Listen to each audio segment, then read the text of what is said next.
So let's bring up J Wheels. J Wheels, come on up here. Absolutely. And don't forget what is coming up.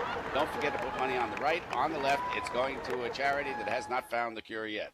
Anyhow, and they've been looking for a long time. I can tell you that. So long. They've been spending more time looking for a cure to cancer than I spent looking for my keys. Okay. Well, I'm really glad, Lauren, that you opened up talking about the Matrix, because I'm going to tell you, the Matrix got me into Second Life. Somebody found me. Somebody found me one day in my normal everyday life and said, "You don't know the truth." They said, "You've got to log in here and you've got to know what's going on." Okay?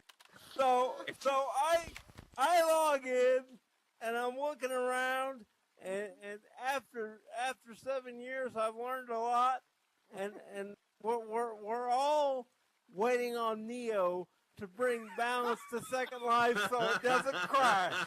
That's what we're doing, folks. Like, and that's what it is. That's what's going on. We're praying that he's going to show up, and eventually the damn thing won't crash. I mean, and then, stay with me. This is what scares me, because as I learned more, as I got older in Second Life, I learned some different things.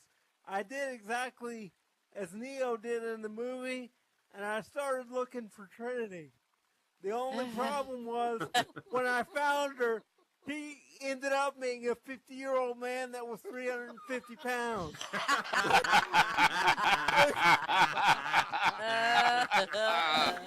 But that's what happened.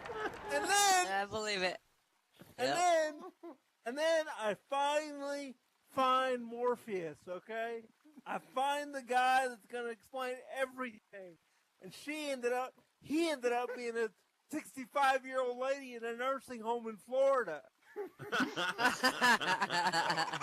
like that. It's really what it is. And if you doubt me, like, we've all been Ruthed, and I've figured out that when you get Ruthed, it's probably an agent that's fritzing in the Matrix. You know, they kind of get a little glitchy. That's what happens when we all get Ruthed. What I'm wondering about is if there's somebody that comes in here. Actually, I know this for a fact. There's lots of people that come in here that they're in here for a few months, and they're just like the people who are in the movies. They say, "I want to unplug. I want to not know the truth about my world." The thing is, you try to unplug and you can't. Like, you're trapped. I mean, seriously, have you ever talked to anybody that says, "Yeah, I'm taking a break from SL"? And, Yes. And they're back like, 3 days later, and I'm like, okay, what happened? What happened? I thought you were taking a break, and they're like, "Yeah, I couldn't take my real life." That's true. Yes.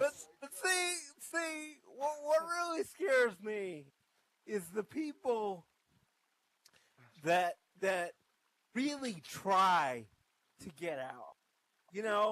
Like the people that have been out for like 6 months. And I was talking to a woman one time, and she said, I was on a break. She said, I've been out at least 8 months. And I said, what brought you back? And she said, a sale on skirts. Now that's believable. I believe that story. Like seriously, I'm like, and I said, did you get the skirt you wanted? He was like, yeah, but by the time I got the skirt, I was back in. I mean, it's just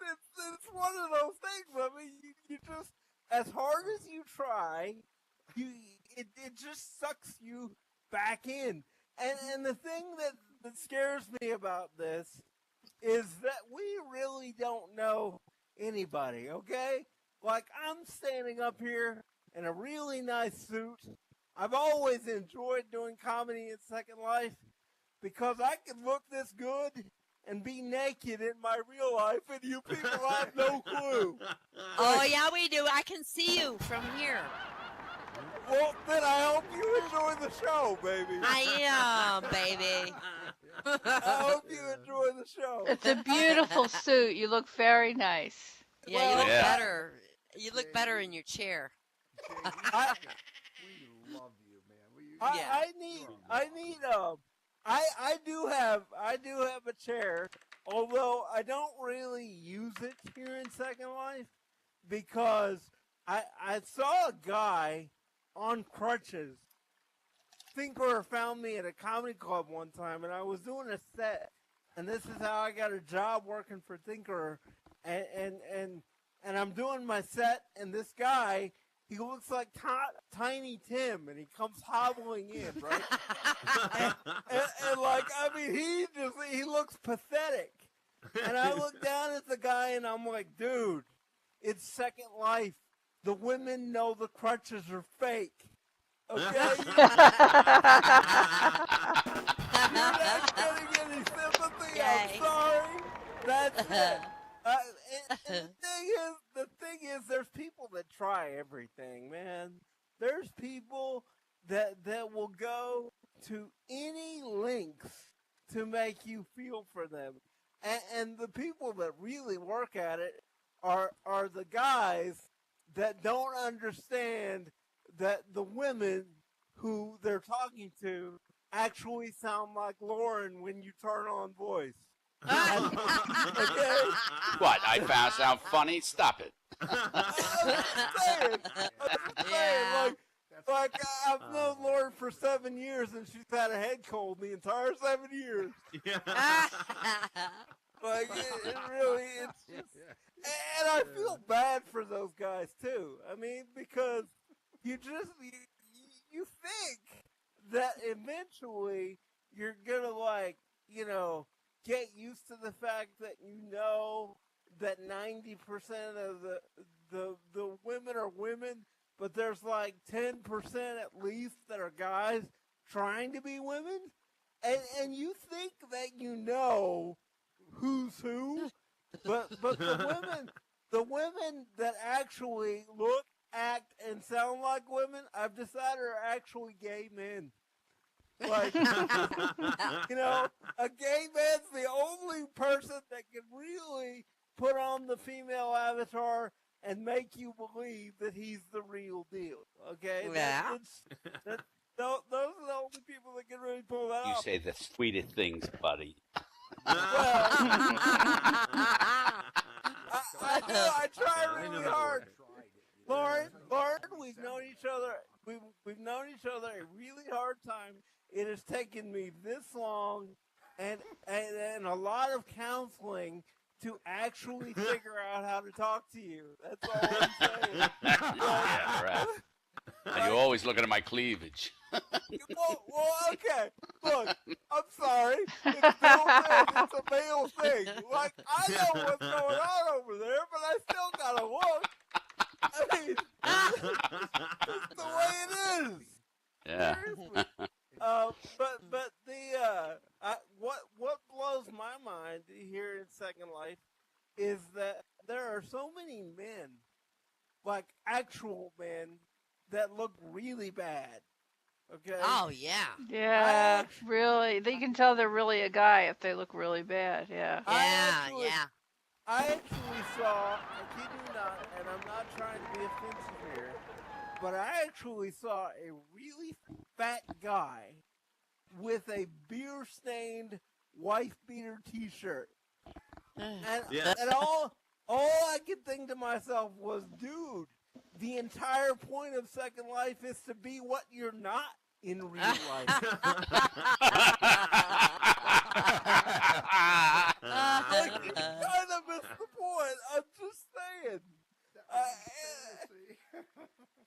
And here's the other deal that I like I was in a club the other day, and I meet this woman, and she says, "You're really cute." Okay, and so I start asking her questions. And after 7 years, I have learned the questions to ask. Okay, I've learned how to figure out who I'm dealing with. And after about 15 minutes, I find out that this is a newly married woman who is in SL dating a married man. And I made some joke about how she shouldn't be in Second Life. And she goes, "Oh, it's fine. I really don't like my real life husband anyway." And I'm like, you know what? I feel really bad for the poor guy. Like, he's probably gonna go out and drink himself to death now. I mean, and the thing is, here's the deal. Like, here's what gets me: the married people who have been here a really long time are really sly about being married. And I mean, they're like, you talk to them and they're like, yeah, I was married, but we don't live in the same house. Like, I'm married, but he's in like a different state, you know? It's like, I've heard that a lot. Yeah, I've heard we're separated a lot, and what I'm trying to figure out is, we're separated actually mean that he's not sitting on a computer next to you trying to make love to his fake girlfriend? I don't. You never know. We're separated. He's in another sim. We're separated. We put up a sliding door between us. Absolutely. And the thing that kills me is that there are things in Second Life feeding into this. I actually found, when I started here, I actually found a Second Life divorce lawyer. Okay, he had office space. He had a receptionist, and when I asked the receptionist what the guy charged, she said 5,000 lindens an hour, and I'm like, I don't understand. What is he charging for? And she's like, well, when people get married, you've got to determine when they get divorced, you know, who owns what. And I'm like, dude, all you do is hit return all and it goes back into your inventory. Like, that's it. Like, you can't really copy that stuff. So I've been here 7 years. I looked at my profile and I figured out that I've been here 7 years and 2 months, and Wow. what I'm trying to figure out is, at what point in Second Life, after 7 years and 2 months, is it time for plastic surgery? Like, I've got to be getting old to this point to still be here. But I'm so glad you folks are here tonight. If you haven't donated to Relay for Life, please do so. Thanks so much for coming. Thanks so much Yay, for hanging out. Jamie. Thank you, Lauren, for hosting. I certainly appreciate that. Yes. Lauren. All right. Well, thank you. Thank you so much. Yeah, we're having a lot of fun here. Yeah. I'll tell you, this has been great. Aren't you guys all having a good time? Yeah? Oh, yeah.